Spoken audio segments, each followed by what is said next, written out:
going. So, hopefully, in these few minutes, I've at least persuaded that machine learning is intriguing and potentially worth studying. So now let's start studying it. What is machine learning, right? How do you do this amazing thing of getting a computer to program itself? And if you're interested in machine learning, if you just decided that, for example, you might want to use machine learning in your problem of interest, in a way, it's kind of hard to get your bearings because, many of the test books are pretty impenetrable for someone who doesn't already have a lot of mathematical background and whatnot. And then if you look at the literature, right, what you see is like there's tens of thousands of different machine learning algorithms. And this is, of course, a very active area of research, and, there's thousands more coming out every year, right? So the number of machine learning algorithms seems to be growing exponentially, and now how do you get your bearings, right? Do you have to learn each one of these new things or, face doing the wrong thing or being out of date? Actually, you don't, right? And this is one of the first things that, I think you can take from this class. It's the following. Machine learning algorithms are essentially just combinations of certain components.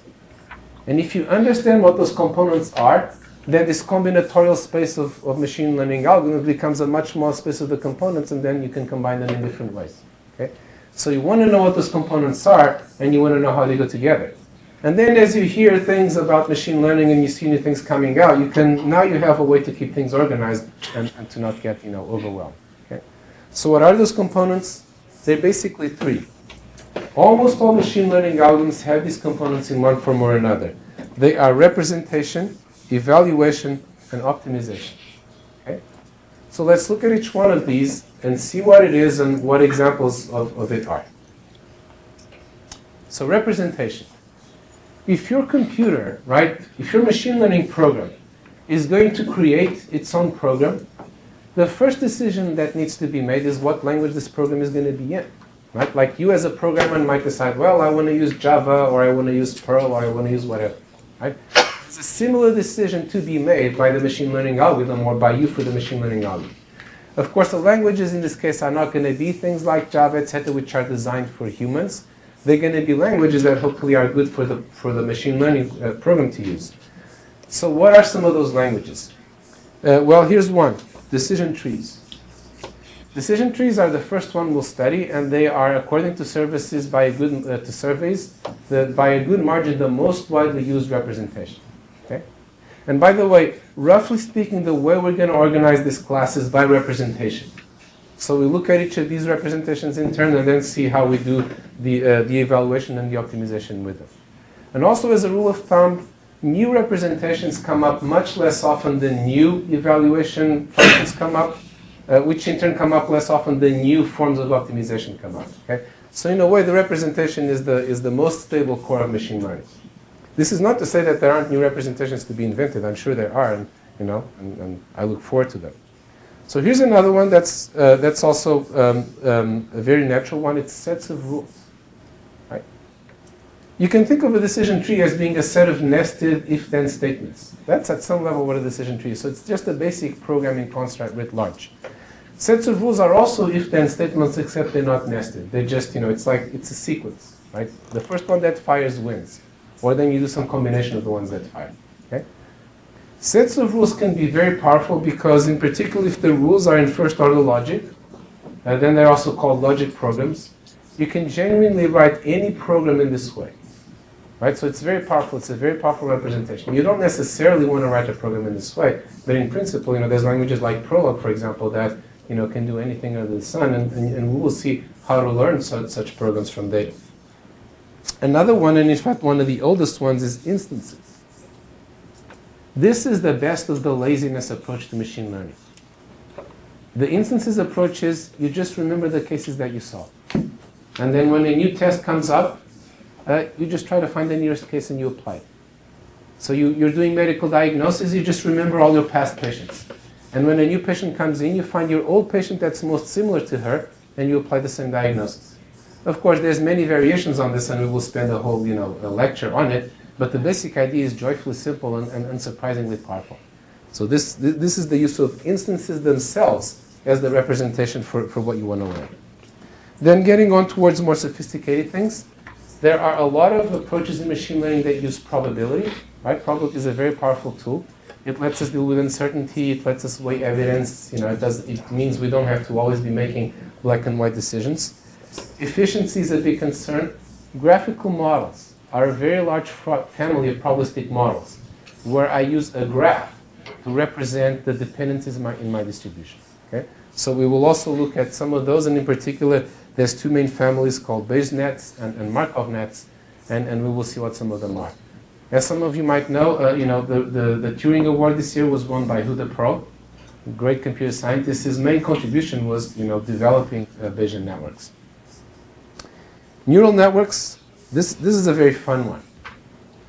The idea in neural networks is let's reverse engineer the competition. Right? If you're going into market with a new product and the competition is way ahead of you, it's a very good, tactic to just look under the hood, right? See how they're building their cars and see if you can make yours the same, right? While they're behind, this is a good thing to do. And, make no mistake about it, when it comes to learning, we are way behind ourselves. What does that mean? We, as the producers of machine learning programs, are way behind ourselves as humans. The human brain is the most amazing machine learning system ever invented. And other animals too, for that matter. Okay? The human brain is really doing something extraordinary, and we haven't figured out what it is yet. If we did, that wouldn't be worth 10 Microsofts. It would be worth, 1,000 Microsofts, or, the whole world economy potentially. So the idea in neural networks, and of course the human brain is a network of neurons, hence the name neural network. So the idea in neural networks is let's look at what the human brain does, and then let's see if we can turn that into an algorithm, right? Very seductive idea. And again, we will spend a week seeing how we can do this, and the state-of-the-art things that come out of it. Even more recent, so all of these approaches, have been around for decades. They continue to be developed, right? So new algorithms in any of these families continue to appear. Here's one that became popular more recently, but is also very, very powerful, and this is support vector machines.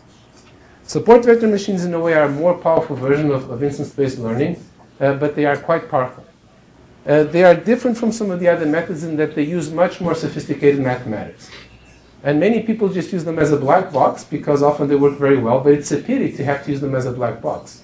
And we in this class don't want to use anything as a black box. We want to understand how things work so that we can change them, make them fit our needs, and then tomorrow when new things come along, we want to be able to then understand those as well. So what we will do when we study support vector machines is we will cover just enough of the mathematical background that you can see what support vector machines are doing and why. Okay?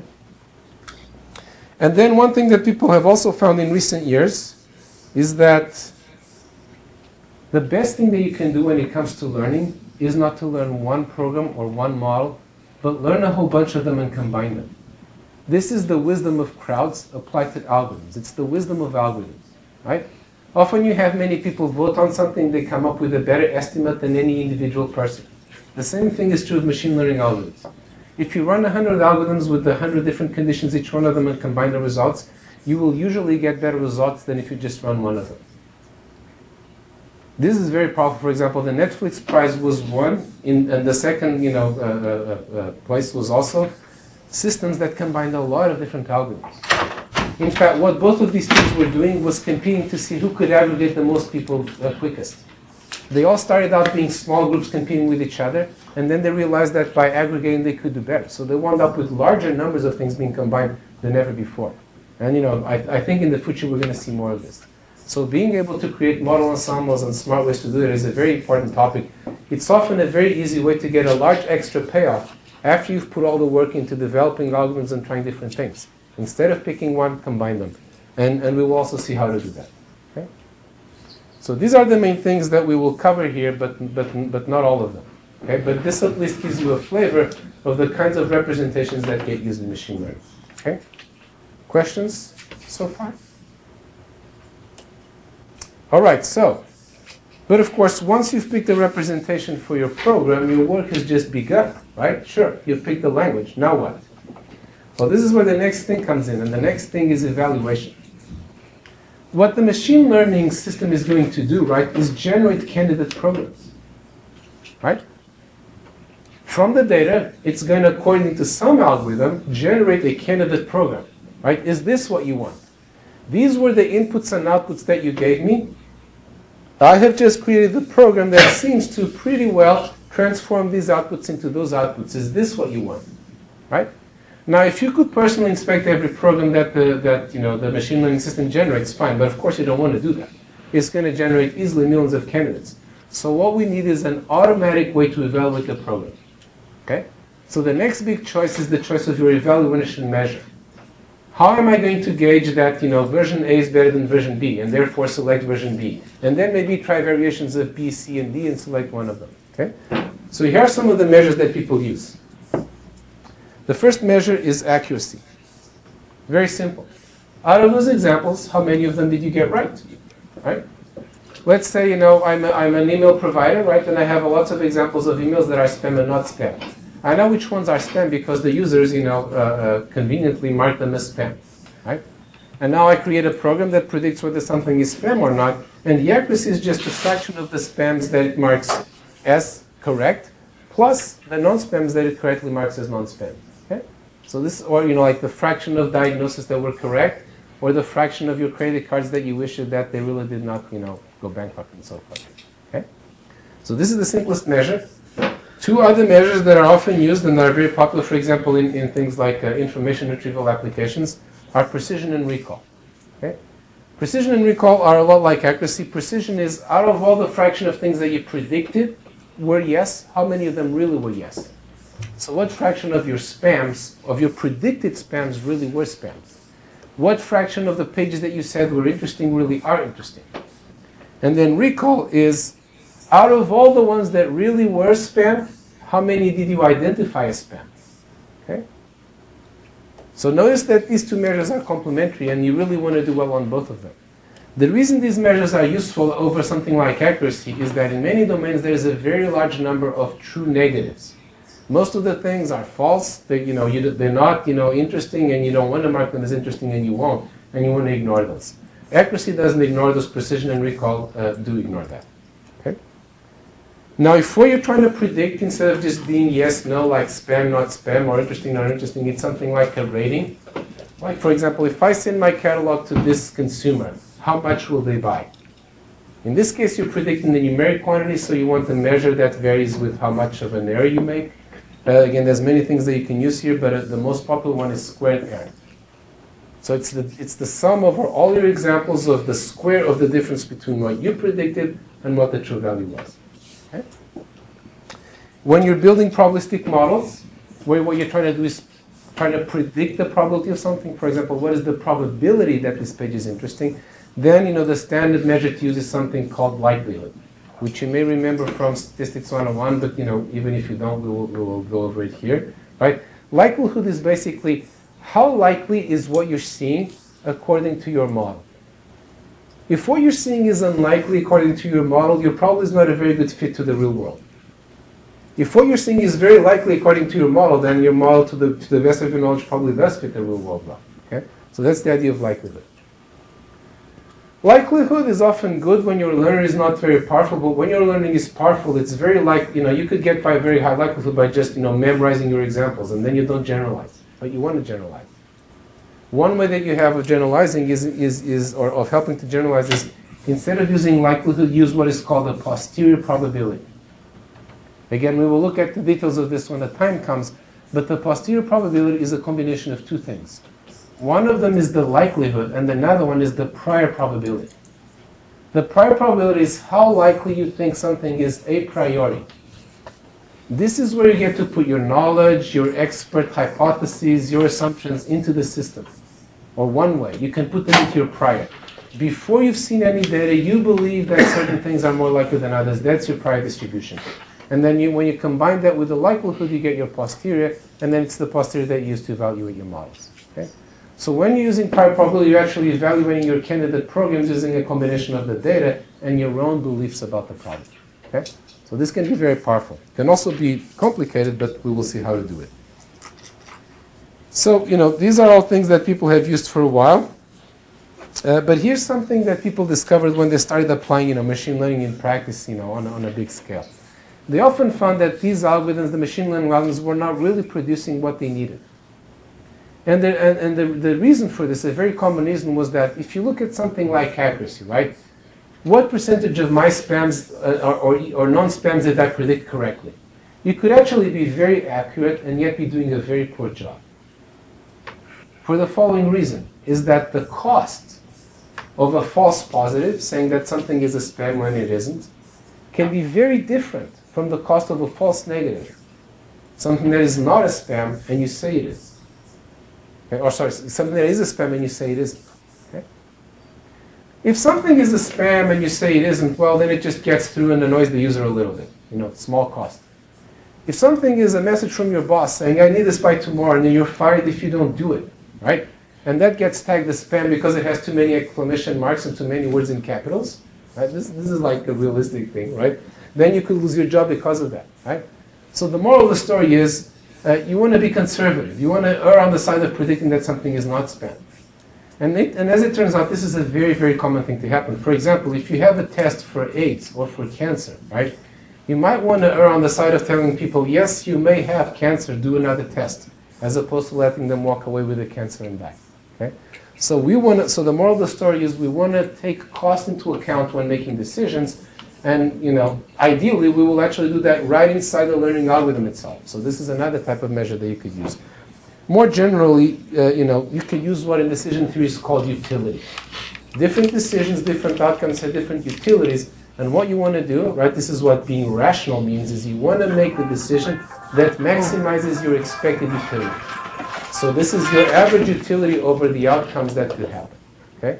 And again, you could use that a posteriori, or you could use that inside the learning algorithm. More recent things use even funner ideas, like for example in support center machines, we use the margin. The margin roughly has to do with how far you are. When you make, for example, a boundary between on this side it's spam and on this side it's not spam, I would actually like my boundary to be as far from any given example as possible, right? Because if it runs very close to an example, maybe that's not quite where the boundary should be. So that's another thing, another measure that you can use. And then there's the ever popular measures that come from the area of decision theory, of information theory, right? Information theory has lots of interesting notions like entropy, right? The information content of some variable. KL divergence, also known as the relative entropy between two variables. We can also use these to guide our learning, and indeed we will see examples of that. Okay? And there's many more. Again, people come up with new measures every year. These are the more popular ones, and we're not going to cover everything, but it's good to have a notion of what some of the main things are. Okay? Often an exercise you can do is you can take an algorithm using one of these measures and change it to use another measure and see what has to change in order to do that. For example, you might try to turn an algorithm that is not cost sensitive, it's just maximizing accuracy, into one that is cost sensitive. Okay? All right, so we've chosen a representation, we've chosen an evaluation measure, but in some sense the most important part is yet to come. The most important part is, okay, so now how do I actually generate candidate programs? Okay? So that part is the optimization or search part, right? Now you need an algorithm that will actually generate lots of candidates for you that you can evaluate. And then finally you pick one of them and you return it to the user, and that's the program that you're going to use. Okay? Now, of course, if you had unbounded resources, you could just try every program on Earth. But you probably don't want to do that because you don't have the resources. And in fact, even if you had the resources, you might not want to try that because you might overfit and then get bad results that way, as we will see later. So what you want is some sort of smart search strategy that is clever about picking which programs to generate. And of course, this should be guided by the evaluation measure. Right? This is why we have the evaluation measure inside the system and not outside. Is my algorithm, search algorithm, is going to be evaluating candidates, picking some of them, and then generating variations of those and so forth. Okay? Now again, there's many different types of search algorithms that you can use, or optimization. People in operations research and continuous math tend to call it more optimization. In computer science we call it optimization or search, but it's really all the same thing. The type of optimization that you want to do naturally depends on what type of representation you're using and what type of evaluation measure you have. In particular, if your representation is discrete, what you need to do is combinatorial optimization, right? What you do is this process of combining pieces into larger pieces, see how good they are, taking a piece, modifying it, see how good that is, and so forth. The simplest type of combinatorial optimization is just greedy search, right? It's what I've been using as an example. You generate a candidate, you see how good it is, you generate 10 candidates, you pick the best one, and then from that candidate you generate 10 more and you keep going, right? This is really search, but there's many other types of combinatorial optimization that you can use. If you have numerical parameters to optimize, which many machine learning algorithms, if not most, do, then what you use is what's called convex optimization, or it's really just numeric or continuous optimization. Convex is a technical term that, and we will see what it means later on. The simplest form of convex optimization is gradient descent. It's the continuous analog of greedy search. Gradient descent is, if you want to find the valley, just let the ball roll down the hill. That's what it is, right? Wherever is steepest, it's where we'll go. Okay? This is good for a lot of things, but it's also pretty crude it can fail in many ways. It can be very, very slow. It can get stuck. So we will see some better ways of doing convex optimization. And finally, particularly most recently, people in machine learning have started using a lot of constrained optimization. So what is constrained optimization? Constrained optimization, in a way, is a combination of combinatorial and continuous optimization. It's continuous optimization where you are subject to constraints. I have this surface, right? I'm not trying to find my optimum in that surface, but I'm trying to find that optimum subject to staying within a certain box. Okay? And this box is what the constraints are, right? A famous example of this is linear programming, right?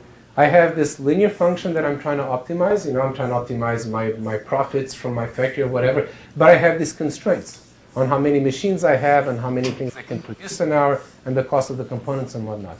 Okay? So I'm trying to optimize a function subject to constraints.